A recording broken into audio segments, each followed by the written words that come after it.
Pakatan Harapan kata sistem SST lagi baik daripada GST. Sebab apa? Jumlah barang yang dicukai lebih rendah, tiada sistem rumit untuk meningkatkan kos pengurusan cukai seperti GST.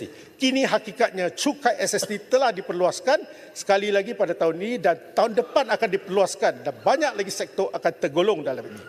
Tak banyak beza skop cukai SST dengan GST dahulu selepas 2025. Jadi apa bezanya?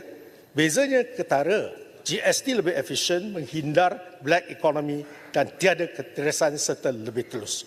Lagi banyak jenis cukai seperti cukai LVGT 10%, cukai DST 8% dan cukai HVGT 10% telah diperkenalkan. Sistem invoice yang mempunyai ciri-ciri seperti sistem GST telah diperkenalkan dilaksanakan. Jadi kenapa pula kerajaan tak kembalikan saja cukai GST untuk ganti SST agar sistem cukai dipermudahkan dan kesan cukai bertindih yang menaikkan harga barang lagi tinggi dielak. Ini saya rasa cascading effect ni kita banyak kali kita bincang. Jika malu, bolehlah tukar nama pada cukai apa, madani ke, tak apa. Tapi asalkan berdasarkan pada konsep GST. E-invoice ini subset kepada GST. Kalau kita teruskan dengan GST, pasti e-invoice tak diperlukan lagi.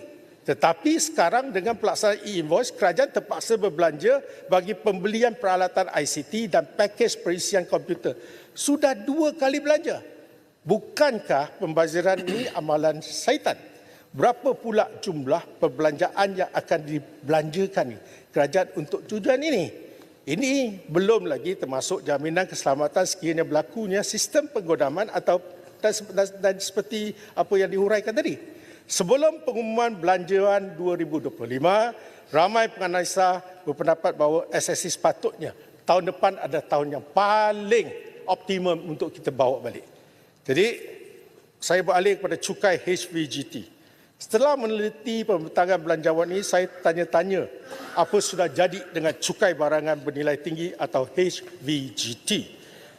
Jika di dalam pengumuman belanjawan 2024 sebelum ini, Yang Amat Berhormat Perdana Menteri ada menyentuh tentang penggubalan perundangan baru bagi melaksanakan HVGT pada kadar 5 hingga 10% ke atas barangan bernilai tinggi dan seperti jam tangan dan juga barang kemas dan berdasarkan pada nilai ambang harga barangan. Malah dalam jawapan balas kepada saya yang saya terima dari MOF, juga sekadar memaklumkan penangguhan pelaksanaan cukai yang sepatutnya mula dilaksanakan 1 Mei ke 1 tarikh yang akan diputuskan oleh Jemaah Menteri. Apa sudah jadi dengan HVGT? Bukankah pengenalan cukai ini ada sesuatu yang munasabah untuk dilaksanakan dan dianggap mampu menyumbang tambahan hasil sehingga 1 bilion ringgit kepada kerajaan? Apakah yang menyebabkan kerajaan mengambil keputusan untuk tidak melaksanakan HVGT dan seperti mana negara-negara lain seperti China, Taiwan, Indonesia, Korea Selatan dan Chile. Dan apakah sehingga sekarang kerajaan masih tidak boleh mentakrifkan nilai ambang barangan mewah berkenaan? Sudah hampir 1 tahun tetapi masih tiada khabar berita tentang HVGT. Apa yang terus menjadi persoalan ialah rakyat tanya pula kenapa kita boleh laksanakan cukai barangan bernilai rendah untuk barangan diimport bernilai RM500 ke bawah sejak 10 bulan yang lalu. LVGT ini dikatakan sesuatu yang adil berbanding dengan HVGT. Saya nak tanya sejauh manakah kutipan LVGT ini sehingga kini berjaya merangsang ekonomi rakyat berbanding pelaksanaan HVGT. Seterusnya, tentang cukai dividen 2%. Berkenaan dengan cukai pada tahun tafsiran 2025, ke atas pendapatan dividen melebihi RM100,000 yang diterima oleh pemegang saham individu. Ini agak mengejutkan selepas tahun 2008, Malaysia mengamalkan sistem cukai single tier di mana syarikat tidak perlu memotong cukai untuk dividen yang dibayar kepada pemegang saham. Cukai hanya diperlukan di peringkat syarikat melalui cukai korporat. Negara yang pakai cukai 2 kali ke atas pendapatan dividen biasanya adalah negara-negara maju seperti Amerika Syarikat, UK, Perancis, Kanada, Korea Selatan dan Jepun. Pelaksanaan cukai dividen ini secara tidak langsung boleh dilihat sebagai lanjutan daripada cukai keuntungan modal CGT ke atas saham tidak tersenarai yang diperkenalkan dalam Belanjawan 2024. Perkembangan negatif ini berpotensi menjaskan pelabur tempatan dengan aset melebihi RM2 juta dengan mengendalikan